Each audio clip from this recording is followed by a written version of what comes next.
This is why I didn't get back on the trail yesterday. All this came down last night.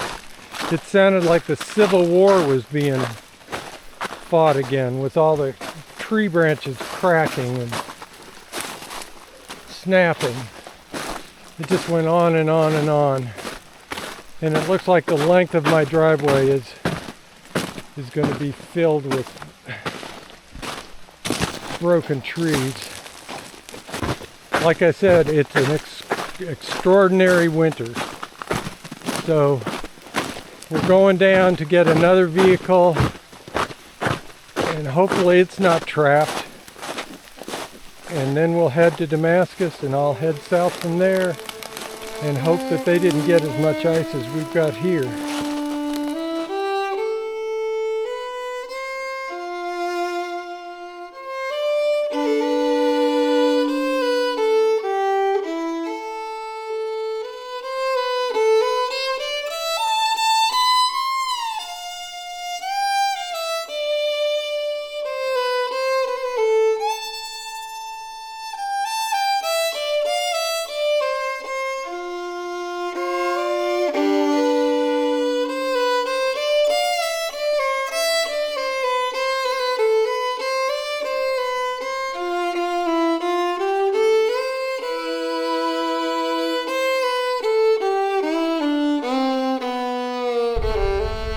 Back on the trail again.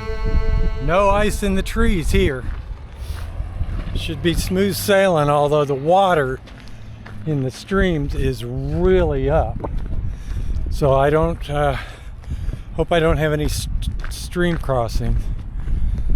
But we're about to walk into the Hurricane Helene damage. I don't know, it was a kind of toss-up if I should do this or go north. And we're gonna give this a try, see how it goes.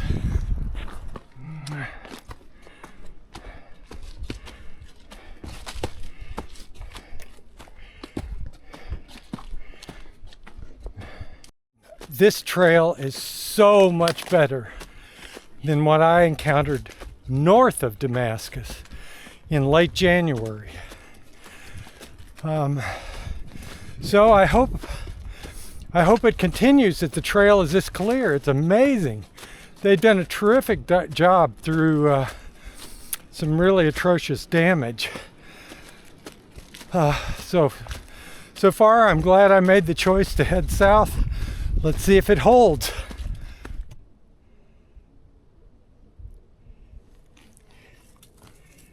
We're in Tennessee.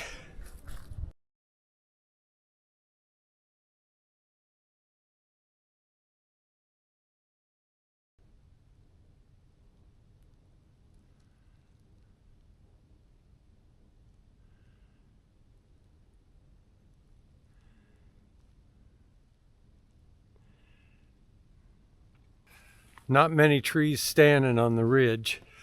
The AT follows ridges a lot, and it seems that the ridges are where Helene hit the hardest. And again, the trail maintainers have done an excellent job. Since Damascus, I'm about maybe 15 miles in, and it's been really pretty smooth sailing. I'm surprised.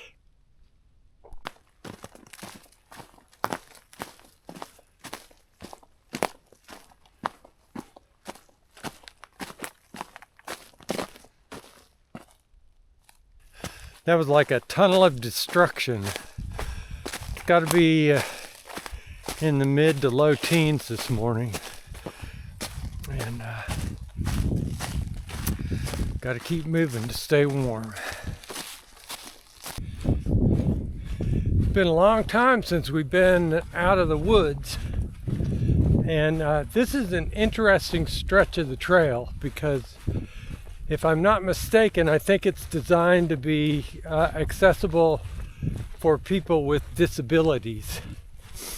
And there's not too many places on the trail where that's true. I don't know who did it, if the ATC did it or a private individual, but it was nice of him to do that.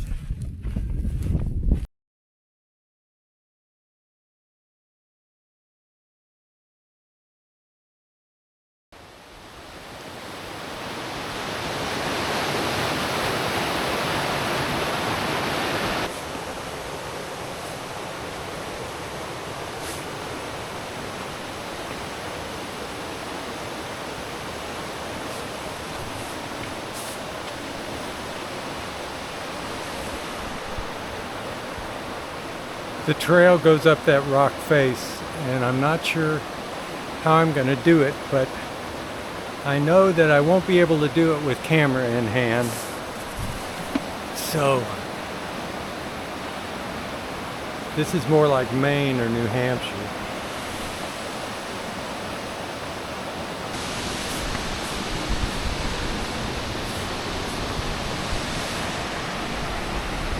Tennessee has a lot of great waterfalls, and this one just so happens to be on the AT.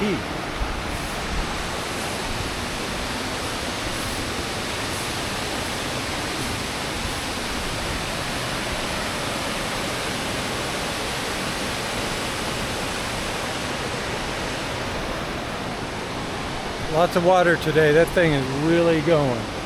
But now it's time to head uphill.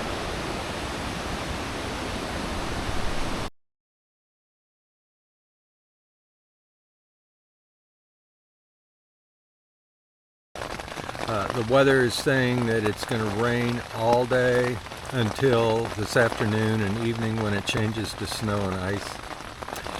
And it makes it really challenging.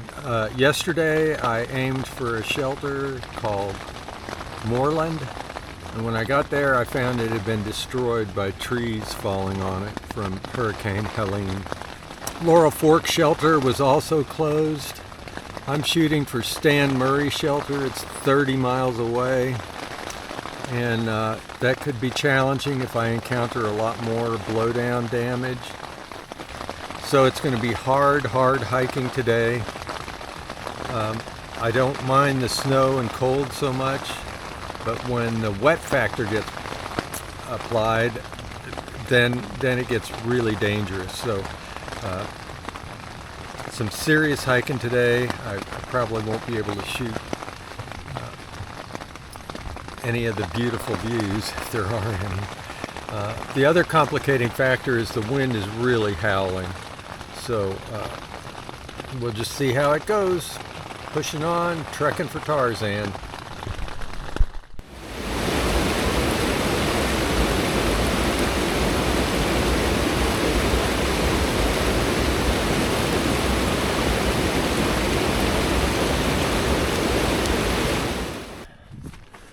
How's this for otherworldly?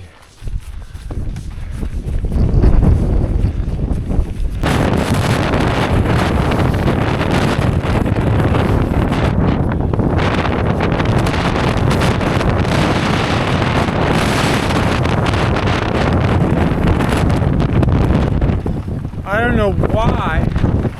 I always seem to hit these things when they have high wind advisories. It's hard to even stand. And I'm not sure where the trail goes. So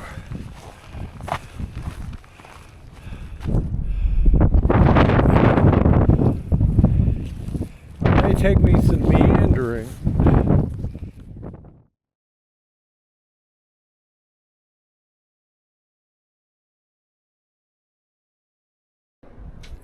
This is February 17th, I think. It's a Monday, it's a holiday. I'm at Stan Murray Shelter. This is my view.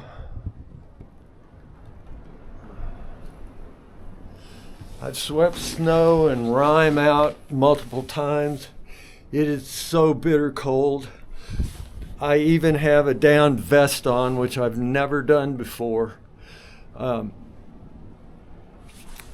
And I'm shaking so much. I don't know if the camera will correct that. This is my pack.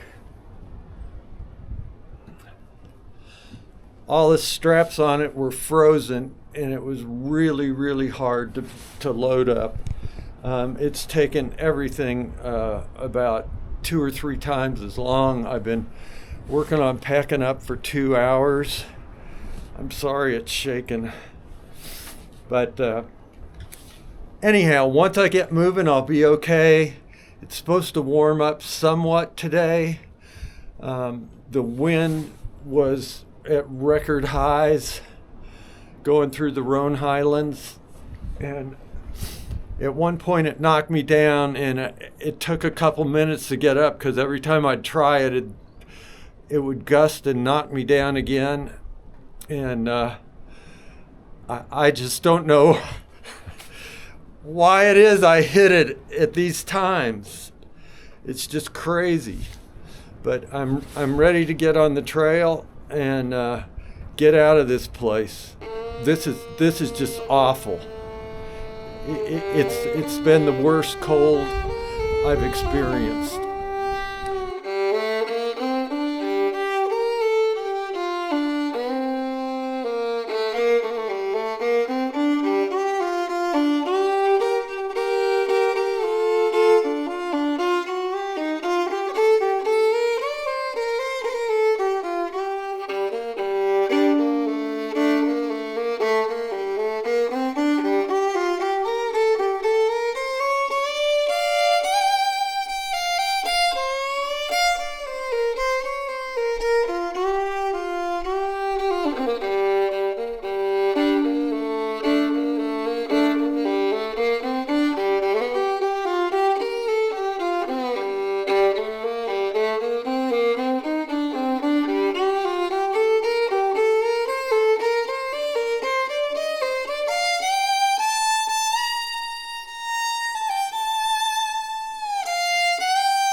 Good morning.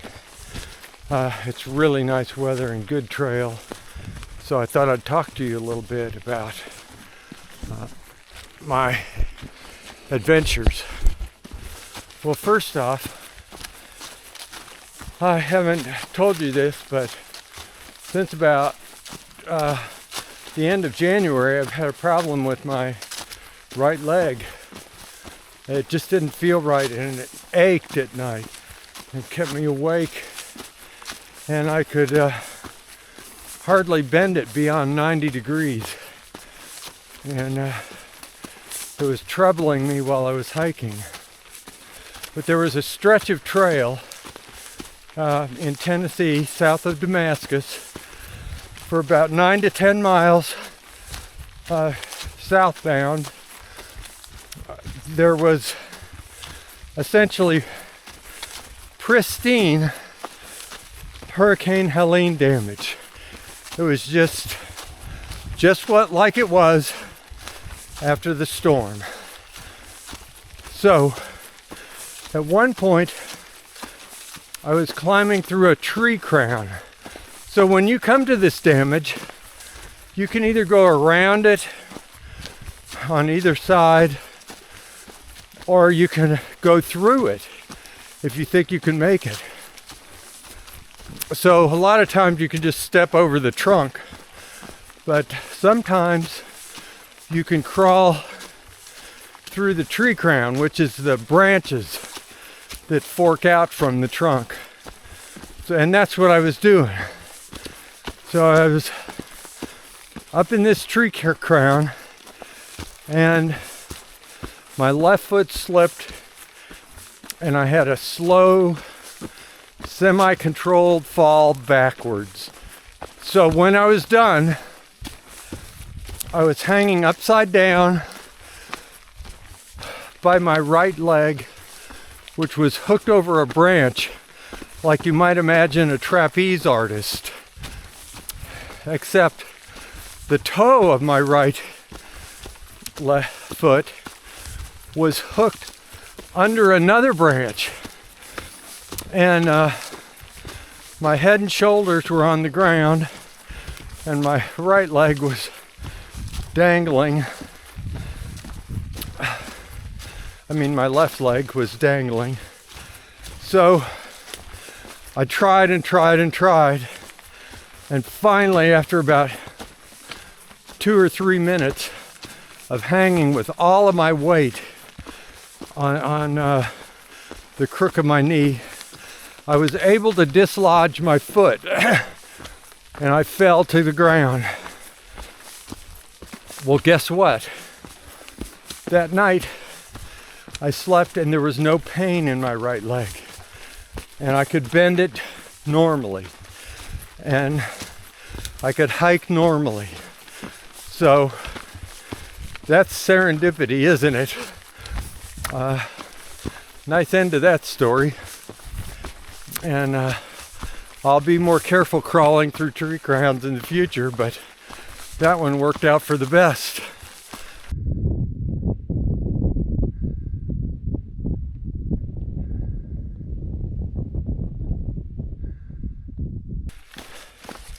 I'm going through a stand of trees that have a lot of hemlocks in them, which is kind of unusual. The hemlocks are dying out from woolly adelgid. But I thought I'd talk to you a bit about police and their training. And again, I'm an advocate for police.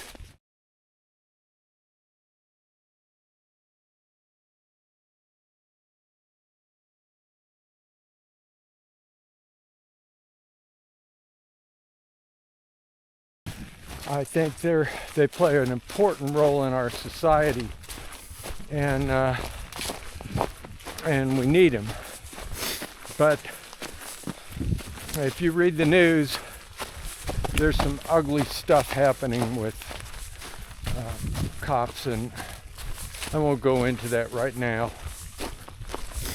But so how do we fix what's going on? And I think it starts with training.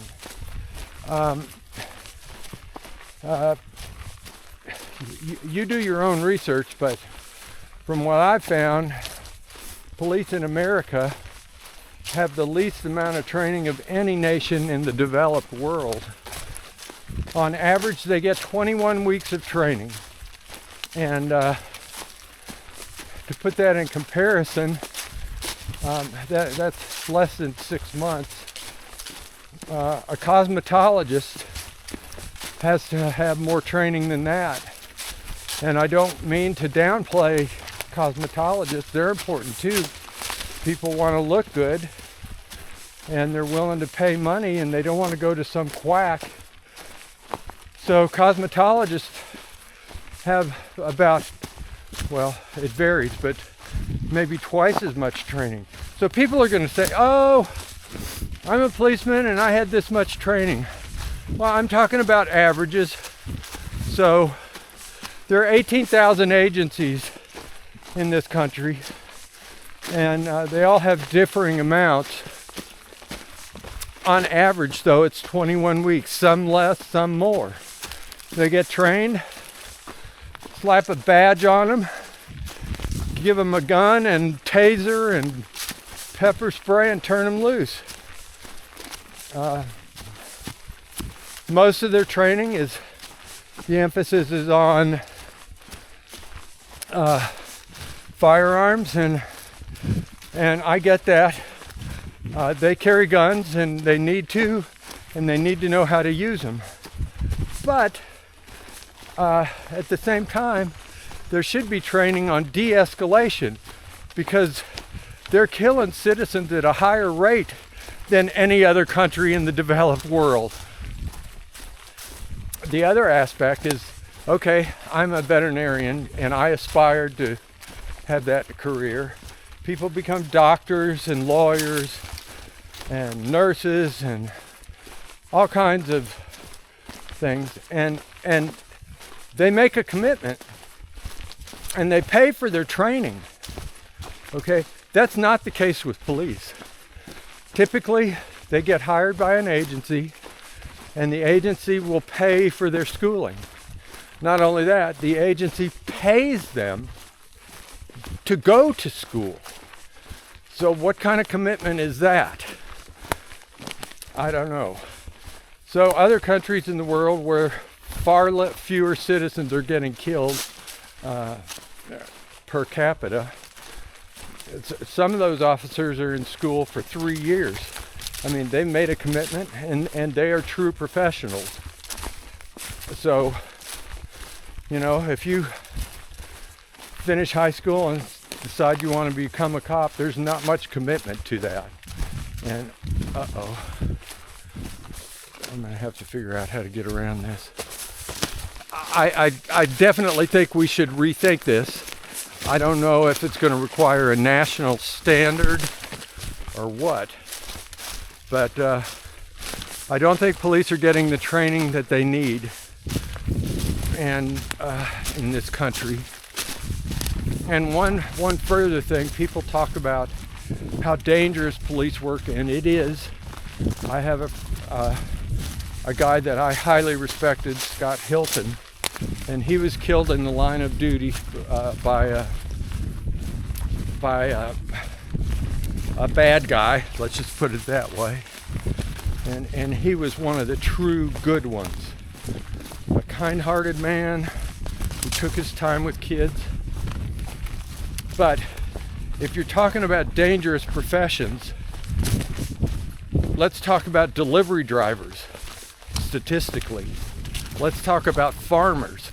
If you truly care for police, we need to look at their mental health issues, because statistically, cops are more likely to die from suicide than they are in the line of duty. So I want to get everything in perspective if we're going to talk about improving police. Again, Charles, I don't think those guys were bad cops. I think they were just in a bad culture. It's not like they're bad apples. I think the orchard is diseased. Okay, I'm coming to a road crossing. So I'm going to put this away and get off my soapbox, trekking for Tarzan.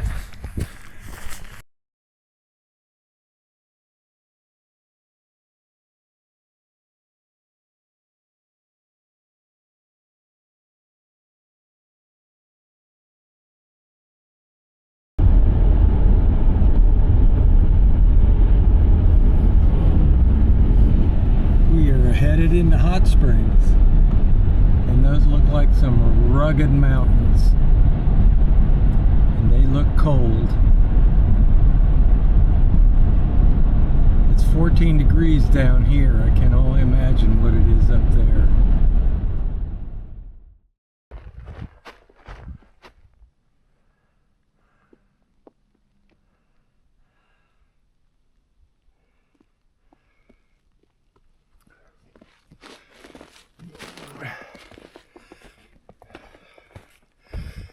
Well, are you tired of watching snow scenes? It's February 21st. I'm in North Carolina, south of Hot Springs. And these are the conditions. Luckily, somebody's been through here, so it's been easy navigating. I don't have to worry about blazes.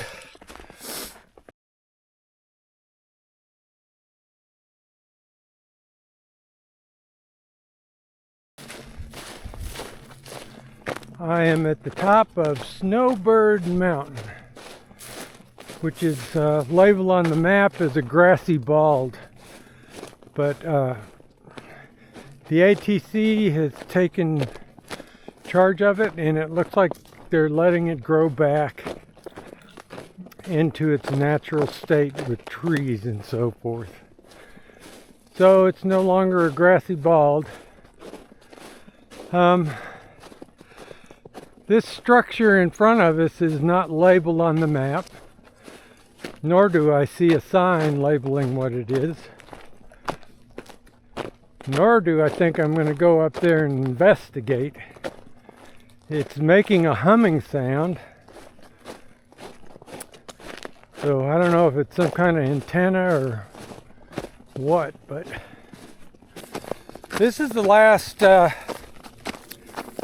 point before I head down to Interstate 40, or what's left of it, at the entrance of the Great Smoky Mountain National Park. And I will have done another segment. That just leaves about 70 miles to complete the southern section of the AT. So again, there's my mystery structure. Looks quite shiny.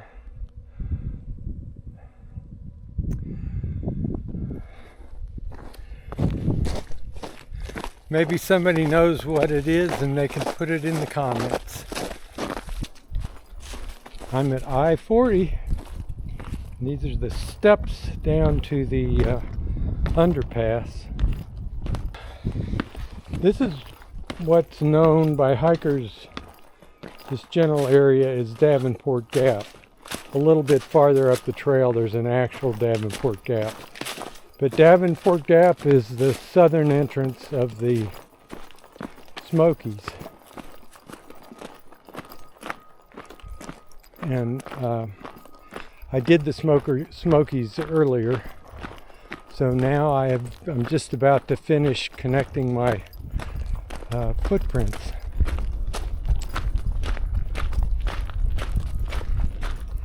And there's my ride.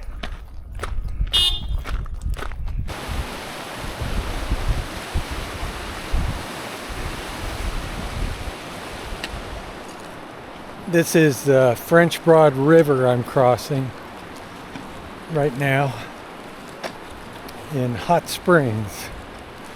It's considered a scenic river, and indeed it is, but the flood really reworked it. So it'll be interesting to see how the trail has changed from when I hiked it in 2019. I remember it was a really steep climb up here, so, and a lot of rock, so usually that rock is not subject to a lot of change.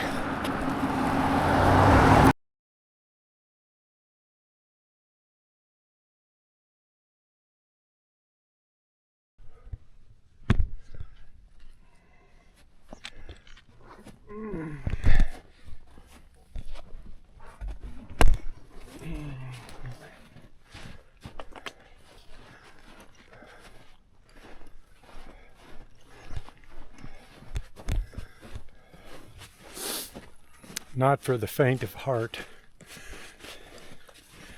Well, should be no surprise. It's the 23rd of February, and I'm still dealing with copious amounts of snow. You'd think I'd be getting good at it.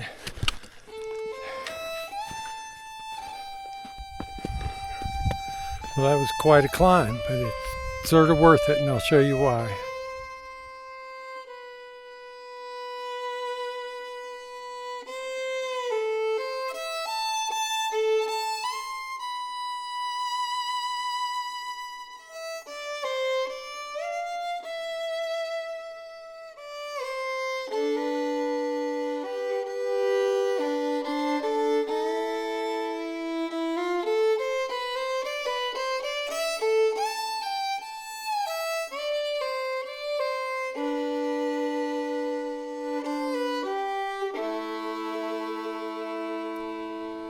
A new day is coming.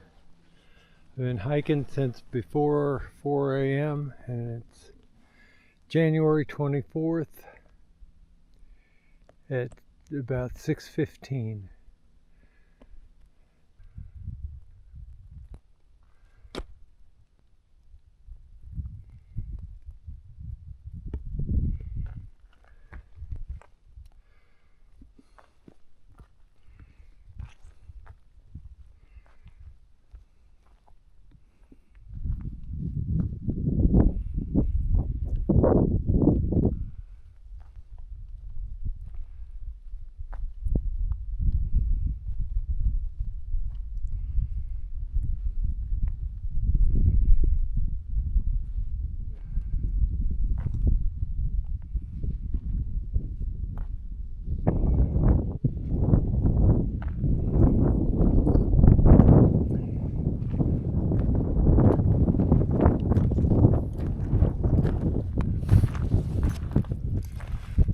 Well, maybe my luck is changing.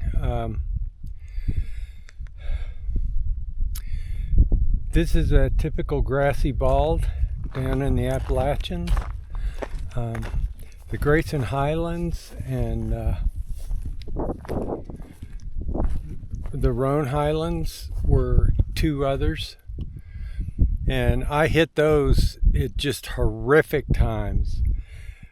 The winds had to have been 60 miles an hour and gusting higher than that. But these places are really beautiful if you hit them on a good time. And there was one other, a couple others. Max Patch, which I did in the dark, and another one called Beauty Spot, which is not as high up as these. But this is, if you saw the sign, it's over 5,500 feet. And I don't know if they're bald because naturally, or if agricultural activities played a role. But it's a neat ecosystem to witness. So I've got 33 miles to do today, heading down to Erwin, and I'll complete the southern part of the AT. I'm up on Little Bald, and I think right down there is Erwin. That's my destination. So I got about 15 miles to get there, and looks like I'll be going over a couple of ridges at least. So I got to get moving. From Georgia up to here, there hasn't been a whole lot of damage, but looks like now we're getting into it. As far as impacting hikers, it shouldn't impact hikers very much at all, except that section south of Damascus. That is pretty bad, from Iron Mountain Shelter to Van Deventer Shelter, and a little bit beyond Van Deventer. That's going to be tough going unless they get in there and clean it up. But wow, those trail maintainers have done a wonderful job.